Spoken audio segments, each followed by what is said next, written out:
The dinner table was loud with plates and small talk when Annabel stood up. Her chair scraped the floor, sharp enough to cut through the room. She smiled, the kind of smile that asked for attention and expected it.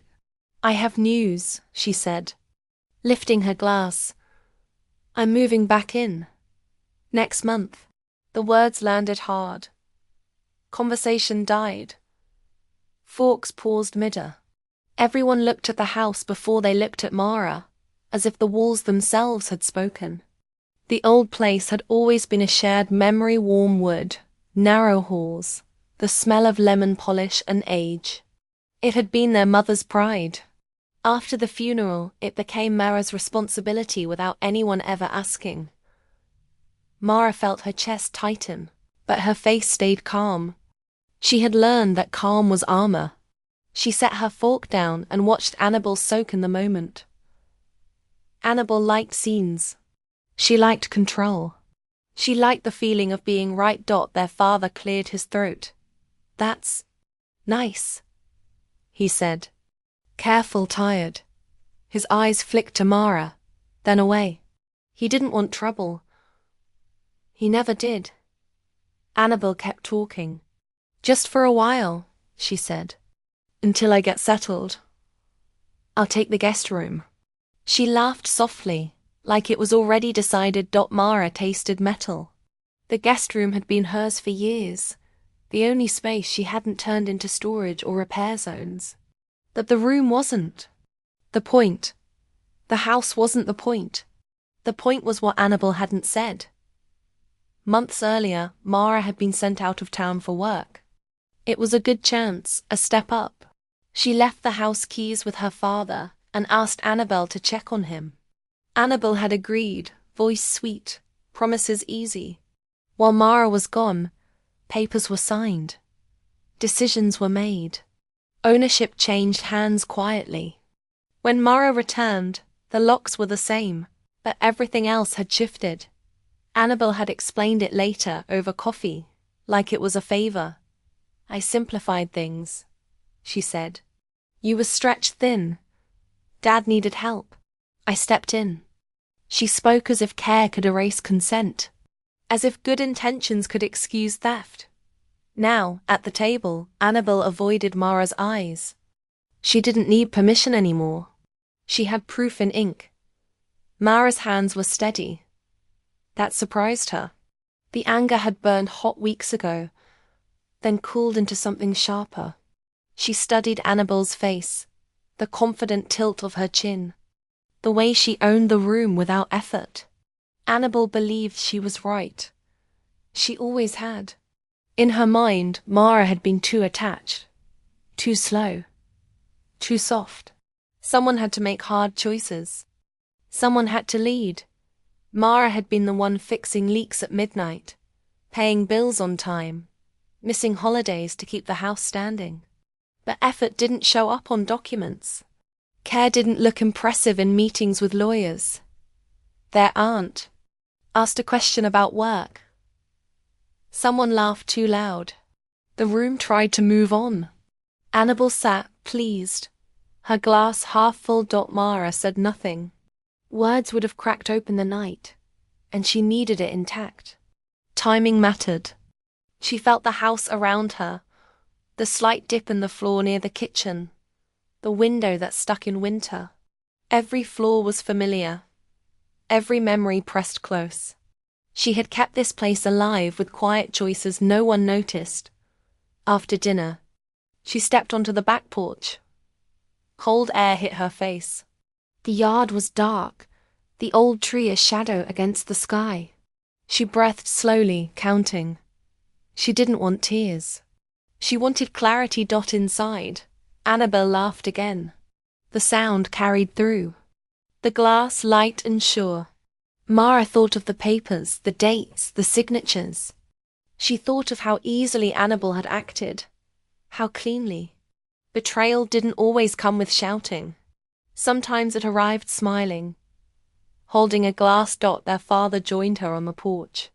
He stood close, hands in his pockets. "I didn't know how to stop it," he said quietly. She said it was for the best. Mara nodded. She didn't trust her voice.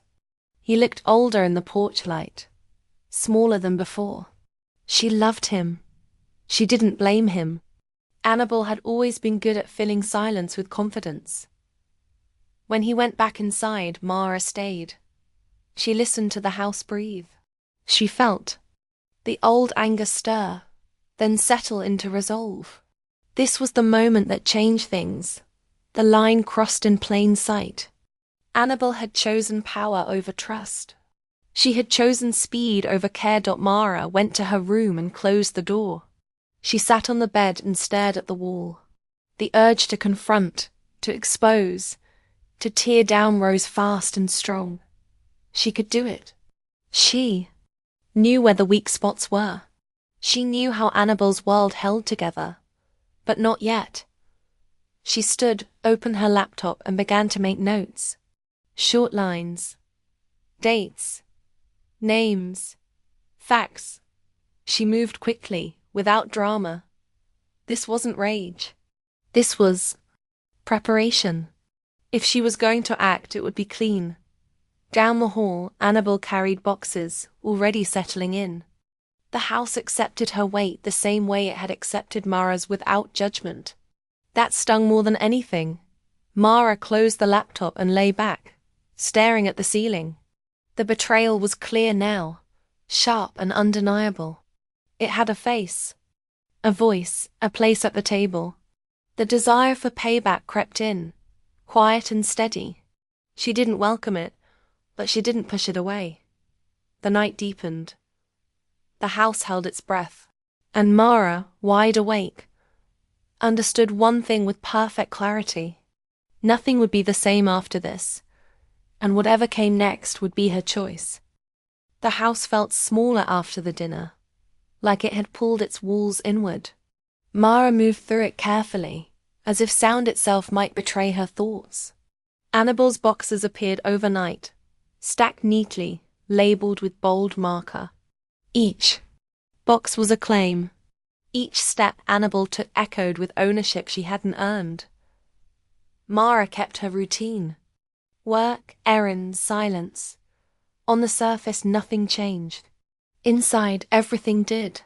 Her mind stayed sharp, alert, replaying moments she had once ignored. She noticed how Annabel spoke to their father, now gentle but firm, guiding his choices. Without asking, she noticed how Annabel answered phone calls in the hallway. Voice low, confident, like the house was already her stage. Annabel believed she had won. That belief made her careless. Mara began to think in straight lines. She didn't allow emotion to blur the edges. Revenge, she knew, didn't have to be loud. It had to be precise. She reviewed the transfer documents she had copied weeks ago. She read every line, every clause, every footnote. The house was Annabel's, yes, but it came with responsibilities Annabel had ignored. Repairs, taxes, legal duties tied to the property's age. Things Mara had handled quietly for years. Annabel didn't like details. She liked results. At night, Mara lay awake, staring at the ceiling, weighing choices.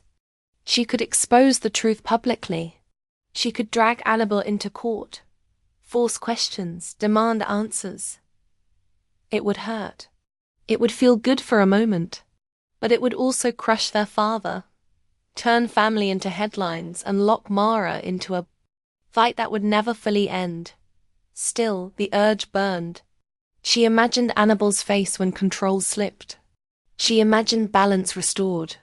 The thought brought a sharp, guilty comfort. During the day, Annabel acted generous. She offered to cook. She offered to manage bills. She spoke about the future of the house as if it had always been hers to shape.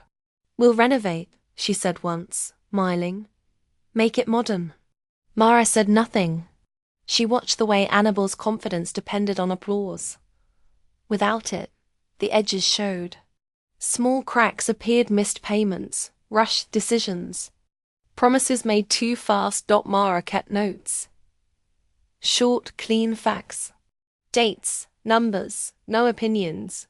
She built a quiet record.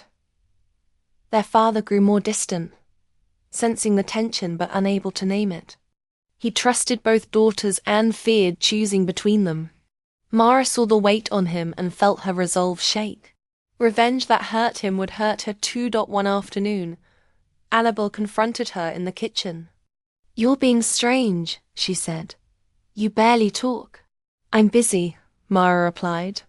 "With what?" Annabel asked, eyes sharp. Mara met her gaze. "Moving on." Annabel laughed, but it sounded thin. Control mattered to her. Uncertainty did not. The days passed faster. The house became Annabel's in practice, not just on paper. She changed small things, pictures moved, furniture shifted. Each change felt like erasing a mark Mara had left behind. The anger rose again, stronger this time. Mara considered a different kind of revenge. Not destruction, but exposure. Let Annabel face the full cost of what she had taken. Let her stand alone with the weight she had claimed. But doubt followed. Close behind. Would that make Mara any better? Or just another person using power to settle a score? Late one night, Mara sat at the dining table with her laptop open. The same table where the announcement had been made. She stared at the screen, finger hovering over a message she could send. One click would start everything. There would be no quiet end after that. She closed the laptop. The struggle settled deep in her chest. She wanted justice, not chaos. She wanted acknowledgement, not ruin. The line between those things felt thin and dangerous. The next morning, Annabel rushed out early. Distracted, phone pressed to her ear. Mara watched her go and noticed something new strain. Annabel was juggling more than she expected. The house demanded attention. Bills piled up. Responsibilities multiplied. Mara felt a strange calm. Time itself was becoming a factor. Annabel's confidence was fighting reality, and reality was winning. Still, the desire for payback didn't fade. It waited, patient and tempting. Every unfair glance, every careless word fed it. Mara had to actively choose restraint. It wasn't easy. It was work. She reminded herself why she hesitated. Revenge might give control, but it would also tie her to this house forever. Healing meant letting go, even if letting go felt like losing. One evening, Mara packed a small bag. Not to leave yet, but to be ready. She needed options. Power came from choice, not reaction. Annabel noticed. "Going somewhere?" she asked. "Soon," Mara said. Annabel nodded, relieved too quickly. She wanted the house without the reminder of how she got it. Mara returned to her room and sat on the bed, bag at her feet. Her thoughts were clear now. She could strike. She could walk away. Either path would change everything. Outside, the house settled into night. Inside, Mara faced the truth she had been avoiding. Revenge promised satisfaction, but it also promised chains. Freedom would cost her the fight, but it might give her herself back. She closed her eyes, knowing the decision was coming, and that whatever she chose would define more than this moment. The day Annabel moved fully into the house arrived without ceremony. A rented van sat in the driveway, engine humming, boxes stacked inside like bricks in a wall she had built herself.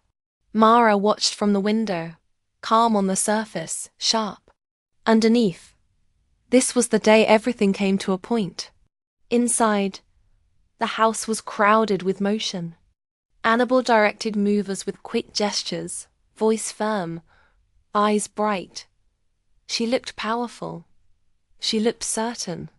Their father stayed in the living room, silent, folded into his chair, watching life rearrange itself around him. Mara felt the weight. of the moment pressed down. She had waited for this, not out of patience, but out of control. Every fact she had gathered, every choice she had delayed, led here. Annabel finally noticed her standing by the hallway. "We should talk," she said, low enough that no one else could hear. It wasn't a request. It was a command wrapped in politeness. They went into the study. The door closed. The noise of moving faded, replaced by a tense stillness. The room smelled of old books and dust, unchanged, stubborn. It was the one place Annabel hadn't touched. Annabel crossed her arms. "You've been watching me," she said. "I don't like it." Mara didn't argue. She walked to the desk and placed a thin folder on the surface. Her movements were slow, deliberate. Calm can be louder than shouting. "I know what you missed," Mara said. "I know what you signed without reading." Annabel's eyes dropped to the folder. For a second, confidence flickered. Then she scoffed. "You're bluffing." Mara opened the folder. She didn't push it across. She let Annabel lean in. Pages filled with clean facts. Dates, clauses, costs, obligations that had been ignored. Annabel's face changed. Not fear yet. Calculation. "So?" she said. "You think you can scare me?" "I think you didn't want responsibility," Mara replied. "You wanted control." Silence stretched. Outside, a box thudded against a wall. The house felt like it was listening. Annabel straightened. "I did what you couldn't," she said. "You were stuck. I moved things forward." "You moved around me," Mara said. "You decided I didn't matter." Annabel's jaw tightened. "You were too emotional."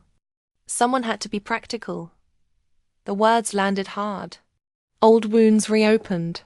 Years of being the steady one, the quiet one, dismissed as weakness. The anger surged, fast and bright. This was the moment. The exact point where revenge stopped being an idea and became an action waiting for permission. Mara felt it clearly. One call, one filing, one push. Annabel's image would crack. Her certainty would fall apart. Justice, sharp and clean. She thought of their father in the other room, of the way his hands shook when stress crept in, of how tired he looked lately. She thought of herself, months from now, still tied to this house through court dates and arguments. Annabel watched her closely. "You won't do it," she said, but her voice wavered. "You need to win quietly. You always do." Mara closed the folder. The sound was final. Annabel blinked. "What are you doing?" "Choosing," Mara said. She pushed the folder aside. Not toward Annabel. Away from both of them. "I could take this further," she said. "You know that. But I won't burn everything just to prove you were wrong." Annabel stared, confused, almost offended. "So you're just giving up?" "No," Mara said. "I'm stepping out." Annabel laughed, sharp and nervous. "You think that makes you better?" "I think it makes me free." For a moment, Annabel had nothing to say. The study felt smaller, the air heavier. She had prepared for a fight, not a refusal. Control slipped when there was no opponent. Mara stood. "We're going to talk like adults," she said. "About what you took and what you owe. Not as sisters, as people who signed papers." Annabel hesitated. She saw it now, the line she couldn't cross without consequences. The power she thought she had wasn't complete. "What do you want?" Annabel asked quietly. "Fair terms," Mara said. And the truth corrected. No stories. No pretending. Annabel exhaled, long and slow. Pride battled fear. Finally, she nodded once. "Fine. The deal wasn't warm. It wasn't kind. It was clean. Compensation. A timeline. Written acknowledgement. No court. No spectacle. The revenge Mara had imagined dissolved into something colder, steadier. When they left the study, the house looked the same, but something inside it had shifted. Their father looked up. "Everything okay?" he asked. Mara met his eyes and nodded. "It will be." Annabel didn't speak. She returned to directing movers, but the edge was gone. Each command sounded heavier now, earned instead of assumed.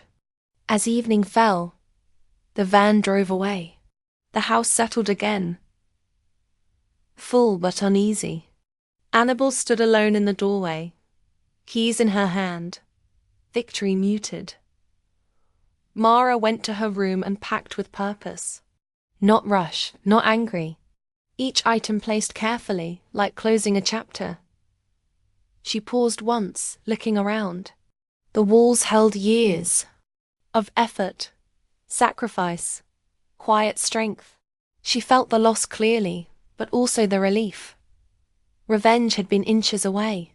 She had felt its heat, but she had chosen a different fire, one that burned clean and left no ash. As she zipped the bag, Mara understood the truth she had been circling for weeks. Winning didn't mean watching Annabel fall. It meant refusing to fall with her. The choice was made. The moment had passed, and for the first time since the betrayal, Mara felt steady enough to walk forward without looking back. Mara left the house early, before the morning settled in. Her bags were light, but the choice behind them was heavy and final. The street looked the same as always, quiet and familiar, yet she felt like she was seeing it for the first time. Nothing pulled at her now. She moved into a small apartment across town. The place had plain walls, clean windows, and no history asking to be protected. It felt empty in a good way. On the first night, she sat on the floor with a cup of tea and listened to the silence. There was no tension in it. Only space. The agreement with Annabel unfolded exactly as written. Payments arrived on time. Messages were short and formal. The story around the house changed too. Annabel corrected herself when people asked questions. She didn't praise herself anymore. She simply stated facts. The truth, once placed on record, had weight. Annabel stayed in the old house, but the house did not bend to her. Pipes leaked. Bills surprised her. Repairs demanded attention. The role she had claimed now asked for work. Some nights she stood in the hallway alone, listening to sounds she didn't recognize. Ownership felt different without applause. Their father visited Mara often. He looked lighter. The tension that once followed him had eased. He never asked why Mara left. He seemed to understand that staying would have cost her more than leaving. Mara rebuilt her days quickly. Work filled her mornings. Long walks filled her evenings.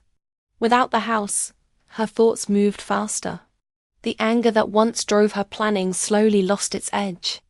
It didn't vanish, but it stopped leading dots sometimes. Memories rose without warning. The kitchen light. The old tree in the yard. The study where the choice was made. Each memory arrived, stayed briefly, then passed. They no longer demanded action. Annabel called once, weeks later.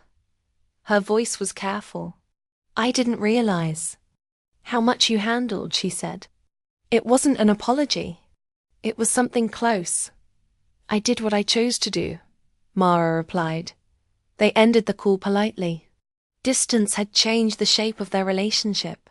It was no longer built on rivalry or expectation. It existed, thin but real. Late one evening, Mara sat by her window, watching city lights flicker on. She thought about revenge, about how close it had been. She had imagined it as an ending, sharp and satisfying. Instead, it would have been a door she could never fully close. Walking away had hurt, It still did. But the pain was clean. It didn't demand more pain to justify itself. Annabel, in her own quiet way, faced consequences too. Friends noticed her strain. Confidence without support cracked under pressure. She learned the cost of control the slow way, without someone else paying for it. The house remained standing, unchanged from the outside. Inside, it carried a different weight. Not stolen, not saved, just owned. Months passed. Seasons shifted. Mara's life expanded beyond what she had lost. She took on new projects. She laughed more easily. The need to prove anything faded. One afternoon, she drove past the old street. She didn't stop. She didn't slow down. The sight no longer pulled her backward. She understood then that revenge had promised power, but freedom had delivered peace. Power demanded attention. Peace asked for nothing. Mara never told the full story to anyone. She didn't need to. The lesson had settled deep where it mattered. Being wronged did not require becoming hard. Justice did not always need a stage. In choosing restraint, she had chosen herself. And that choice, quiet and unseen, shaped her future more than any act of revenge ever could.